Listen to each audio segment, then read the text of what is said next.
C వచ్చినప్పుడు ఒకసారేమో కా సౌండ్ వస్తుంది, మరొకసారేమో సా సౌండ్ వస్తుంది. అవును కదా?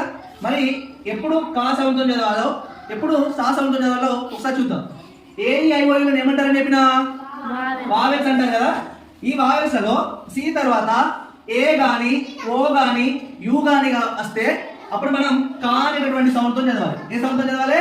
కా అనేటటువంటి సౌండ్తో చదవాలి. For example C A P cap, C O T cot, C U P cup. C తర్వాత ఏ వచ్చినా ఓ వచ్చినా యు వచ్చినా మనం కా అనేటటువంటి సౌండ్ తోటి చదవాలి.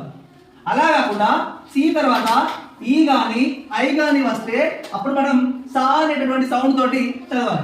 ఫర్ ఎగ్జాంపుల్ చూడండి, సిఈఎల్ఎల్ సెల్, సిఐటివై సిటీ.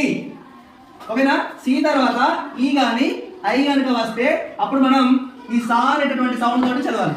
అర్థమైందా?